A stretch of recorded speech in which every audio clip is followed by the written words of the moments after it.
Hello everybody, అందరికీ నమస్కారం. త్రివిక్రమ్ గారి డైలాగ్ ఒకటి గుర్తొస్తుంది నాకు. టైం బ్యాడ్ అయితే అరటిపండు తిన్నా పన్ను ఇరుగుతుందంట. ఇప్పుడు తప్పు అరటిపండుదా లేకపోతే సరిగ్గా బ్రష్ చేసుకోకపోవడం వల్ల ఉన్న పన్నుదా? దాని గురించి ఎక్కువ ఆలోచించద్దు, పక్కన పెట్టండి. నేను ఈ పాయింట్ ఎందుకు మాట్లాడుతున్నానంటే, రీసెంట్గా వెరీ అన్ఫార్చునేట్, మన హైదరాబాద్లో మోమోస్ తినడం వల్ల ఒక 35 year ఏజ్ ఓల్డ్ ఉమెన్ ప్రాణాలు కోల్పోయింది. హాస్పిటల్లో అడ్మిట్ అయ్యి సీరియస్ అయిపోయి మోమో తినడం వల్ల తను చనిపోయింది. ఈ వార్త డైజెస్ట్ చేసుకోవడానికి చాలా కష్టం అనిపించింది. ఇలాంటి టైంలోనే ఎక్కువ ఆలోచించాల్సి అనిపిస్తూ ఉంటుంది నాకు. మోమోస్ అసలు హెల్దీయేనా? మోమోస్ తినచ్చా?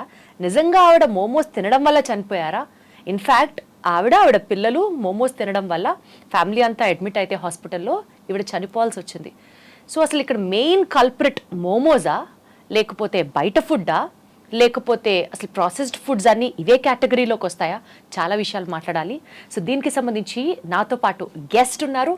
డాక్టర్ షర్మిలా పెంట్యాల గారు, senior consultant paediatrician from Apollo hospitals, Jubilee Hills, Hyderabad. Hello అండి. హాయ్. హాయ్ దీప్తి. చాలా హ్యాపీగా హలో అని మీకు చెప్పాలని ఉంది, కానీ ఒక పక్క షాక్. మోమోస్ తినడం వల్ల చనిపోవడం ఏంటి షర్మిల గారు? Is it really making any sense? It does make sense. కాకపోతే మోమోస్ పాపం చాలా బుజ్జి మోమోలకి చాలా బ్యాడ్ నేమ్ వచ్చేసింది. And momos are such, I mean everyone likes momos, many people like momos. So వాళ్ళందరికీ సడన్గా చాలా దుఃఖం వచ్చి ఉంటుంది, ఇదేంటి మోమో తినొద్దు అంటున్నారు అని. సో ఇక్కడ మోమో మూలాన చనిపోవటం కాదు, బయట ఫుడ్ తినటం మూలాన సరిగ్గా వండని, సరిగ్గా సర్వ్ చేయని, హైజీనిక్ ప్రిపరేషన్ లేకపోవటం మూలాన మోమోస్ మూలాన ప్రాణాంతకం అయ్యింది. Right, momos, that is it. So మోమోస్లో ప్రాసెస్డ్ ఫుడ్ యూజ్ చేస్తారు తయారు చేయడంలో అన్నది ఇప్పుడు జనాలు తెలుసుకుంటున్నారు. మొన్నటిదాకా ఏంటి, మోమోస్ అంటే ఆవిరి మీద ఉడకబెడతారు, సో ఉడకబెట్టింది చాలా శ్రేయస్కరం, ఆరోగ్యానికి చాలా మంచిది, ఇది కదా అనుకున్నారు. అసలు టు స్టార్ట్ విత్ అండి, మోమోస్ హెల్దీయా అన్హెల్దీయా? అక్కడి నుంచి వద్దాం మనం. ఓకే, మోమోస్ యాక్చువల్గా మనకి ఎక్కడి నుంచి వచ్చినాయో, మనం ఎటు వెళ్తున్నాము ఇది చెప్తాను మీకు. మోమోస్ ఇట్లా మెల్లగా బుజ్జిగా ఎక్కడి నుంచి వచ్చినాయి అంటే టిబెట్ నుంచి వచ్చినాయి, టిబెటన్ మంక్స్ ద్వారా. టిబెట్ నుంచి నేపాల్ వెళ్ళి టిబెటన్ మంక్స్ నేపాల్ ఫుడ్ అయిపోయి, కాఠ్మండూ నుంచి కొంతమంది ట్రావెలర్స్ ఇండియాకి వచ్చి, ఇదంతా జరిగింది సమ్వేర్. యాక్చువల్లీ ముందు మోమోస్ మొదలైంది 14th century, తర్వాత వాటెవర్ ఇప్పుడు మనకి 1900s ఫేమస్ అయినాయి. సో ఈ మోమోస్ అంటే తెలుగులో చెప్పాలంటే, సింపుల్గా చెప్పాలంటే ఆవిరి కుడువులు. కరెక్ట్, అలాగే అనుకున్నాం. బట్ మోమోస్లో ఉన్న ఒక్క ప్రాబ్లం ఏంటంటే, ఆ పైన యూజ్ చేసే డంప్లింగ్కి యూజ్ చేసేది, ఆ పైన నీట్గా ఇట్లా చుట్టు పెడతారు కదా, లోపల ఉన్న కంటెంట్ ఏంటి?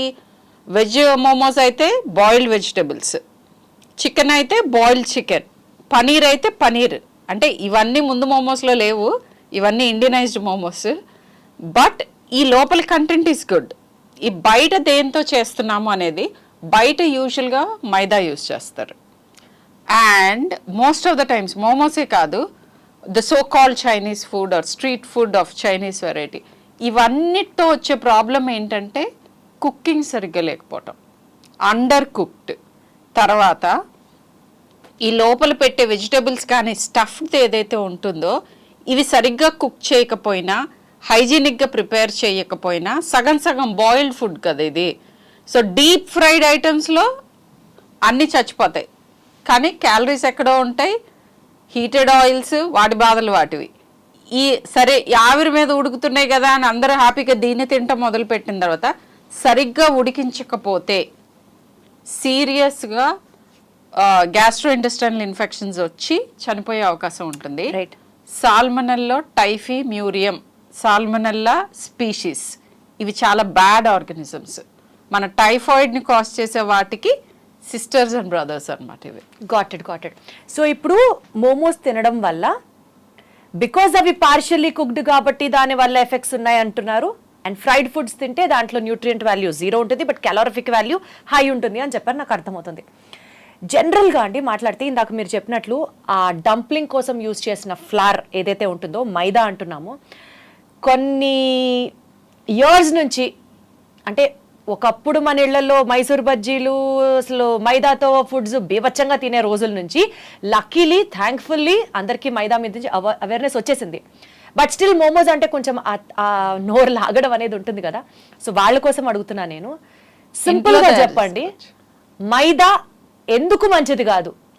Because it's highly processed and simply sugar, అంతే. దాంట్లో ఫైబర్ ఉండదు. మైదా అసలు ఏంటి అని నేను ఒకసారి చదవటం మొదలు పెట్టాను. మైదా అంటే దాని ఆరిజిన్ ఏంటి, ఎక్కడి నుంచి తయారు చేస్తారు, ఇవన్నీ. అది మామూలుగా మన వీట్ నుంచే వచ్చేది. బట్ దాంట్లో ఉన్న ఫైబర్ ఉండదు, ప్రోటీన్ ఉండదు, సింప్లీ షుగర్ నోట్లో వేసుకున్నట్టే మైదా అంటే. హైలీ ప్రాసెస్డ్ ఫ్లార్ అది. సో ప్రాసెసింగ్ అంటే ఏంటి అని అంటే, మనకి భూమిలో పండేవి డైరెక్ట్గా తీసుకుని తినటం అనేది మనం చేయలేం. అక్కడి నుంచి నోట్లోకి వెళ్ళే లోపు జరిగే ప్రక్రియ అంతా ప్రాసెసింగ్ అంటాం. ఈ ప్రాసెసింగ్ ఎంత తక్కువగా ఉంటే, అంటే ఎంత తక్కువ మార్పు చేస్తూ ఉంటే అంత మంచిది మనకి. ఎంత ఎక్కువగా మారిపోయి వస్తూ ఉంటే అంత బ్యాడ్. ఇది simply put it's like this. So ఎందుకు ప్రాసెస్ ఎక్కువ చేస్తే ఏమవుతుంది? దాని షెల్ఫ్ లైఫ్ పెరుగుతుంది. ఓకే, మీరు మైదా ఉంది, చాలా రోజులు ఉంటుంది, టేస్ట్ పెరుగుతుంది. ప్రాసెసింగ్ మూలాన ఏమేమి జరుగుతాయి?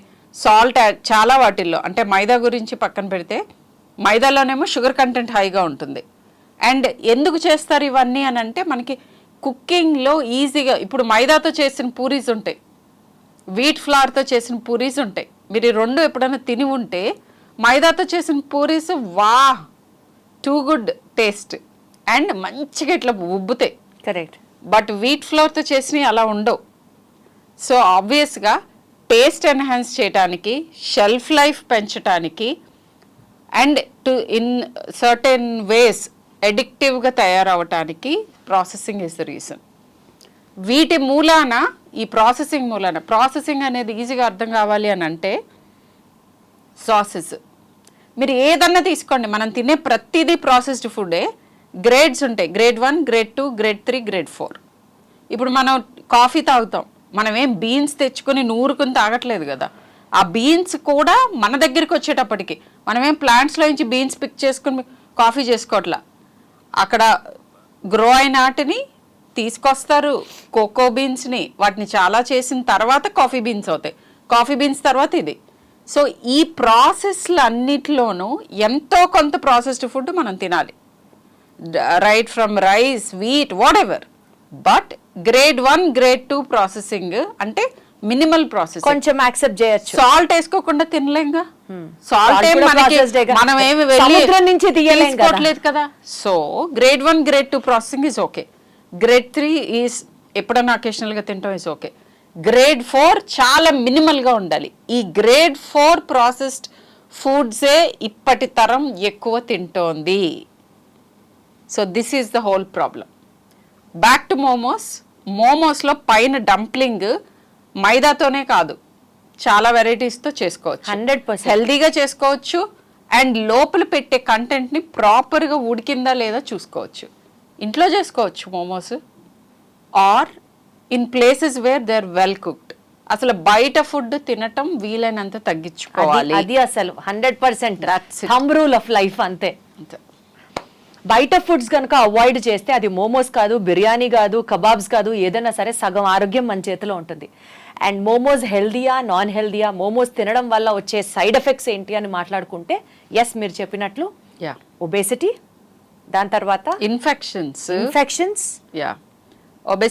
ఒబెసిటీ మూలాన, తర్వాత ఈ లేటర్ ఏదైనా కానీ అల్ట్రా ప్రాసెస్డ్ ఫుడ్స్ ఎక్కువ తింటే అవి ఇప్పుడు ఇన్ఫర్టిలిటీ దగ్గర నుంచి, కార్డియాక్ డిసీజ్ దగ్గర నుంచి, క్యాన్సర్ వరకు, అండ్ ఇన్ఫ్యాక్ట్ చిల్డ్రన్లో అయితే ఆటిజం అండ్ ADHD, న్యూరోడైవర్జెన్స్, అన్నిట్లోనూ ప్రాసెస్డ్ ఫుడ్స్ ఎక్కడో ఒక చోట ఒక రోల్ ప్లే చేస్తున్నాయి. అంటే మనకి ఎక్కడి నుంచి, ఫార్మర్ దగ్గర నుంచి మన దగ్గరికి వచ్చే లోపు ఫుడ్లో జరుగుతున్న మార్పులుని ప్రాసెసింగ్, దాంట్లో మ్యాక్సిమం మార్పులు జరిగినవి అంటే high salt, high sugar, high sodium, and ఇవన్నీ యాడ్ చేసే ప్రాసెస్లో వీటిల్లో ప్లాస్టిక్స్ ఎండోక్రైన్ డిస్టర్ప్టింగ్ కెమికల్స్ కూడా చేరుతాయి. వీటి మూలాన మనకున్న హెల్త్ ప్రాబ్లమ్స్ అన్నీ ఇప్పుడే ఎక్కువైనాయి, ఫ్యూచర్లో ఇంకా ఎక్స్ప్లోడ్ అవుతాయి.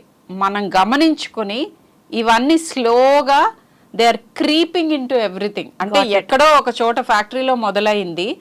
ఒక ఇంట్రెస్టింగ్ థింగ్ చెప్తాను. యాక్చువల్గా ఫీటస్లో, తల్లి గర్భంలో ఉన్న శిశువు లోపల కూడా ప్లాస్టిక్స్ ఆనవాళ్ళు కనుక్కున్నారు. So you know where is it reaching. దీనికి నేను ఎక్కడో ఉన్న ప్లాస్టిక్కి ఏంటి సంబంధం? బట్ ఎన్వైరన్మెంట్, మన చుట్టూ ఉన్న నేచర్తో మనం క్లోజ్గా నేచర్తో ఉంటూ వీలైనంత తక్కువ దాన్ని మార్చుకోకుండా బ్రతికితే మనం సేఫ్. Got it. సో బేసికల్గా అండి మీరు చెప్పిన దాని ప్రకారం నాకు అర్థమైంది, మోమోస్ తింటే క్యాన్సర్ రాదు, మోమోస్ తినడం వల్లే ఫర్టిలిటీ ఇష్యూస్ రావు, మోమోస్ తినడం వల్లే ఇన్ఫెక్షన్ రాదు. But number of momos you eat, what is inside the momos, what is out side the momos. ఇప్పుడు మీరు మైదా రోజు తింటే, మైదా రోజు నేను మోమోస్ రోజు మైదా తీసుకొని తింటున్నాను, మైదా ప్రాసెస్డ్ ఫుడ్, అప్పుడు ప్రాబ్లమ్స్ వస్తాయి. మీరు మోమోస్ గనక వేరే ఫ్లోర్తో చేసుకున్నారు, లోపలే సరిగ్గా ఉడికించుకున్నారు, మోమోస్ ఆర్ ఫైన్. సో బేసికల్గా మోమోస్ హెల్దీయా నాట్ హెల్దీయా అన్నది డిసైడ్ అవ్వాల్సిన పాయింట్స్. మోమోస్లో వాడడానికి యూజ్ చేసే ఫ్లార్ ఏంటి? ఫస్ట్ ఆఫ్ ఆల్ ఇందాక మేడం చెప్పినట్లుగా ultra processed flower is not good for health. And లోపల వాడిన స్టఫింగ్ ఏదైతే ఉంటుందో అది ప్రాపర్గా కుక్ అయిందా లేదా చెక్ చేసుకోవాలి. ఇలాంటి ఫ్యాక్టర్స్ అన్నీ బేస్ చేసుకొని మనం చాలా హైజెనిక్ కండిషన్లో ఇంట్లో చేసుకోవడం వల్ల that will actually decide whether momos are healthy or not healthy. But most importantly బయట తినడం, అది మోమోస్ కావచ్చు ఇంకేమన్నా కావచ్చు, బయట ఫుడ్ని అవాయిడ్ చేస్తే ఆరోగ్యం 1000 రెట్లు బాగుపడుతుంది అన్నది మాత్రం final inference. Thank you so much Sharmila గారు. Thank you.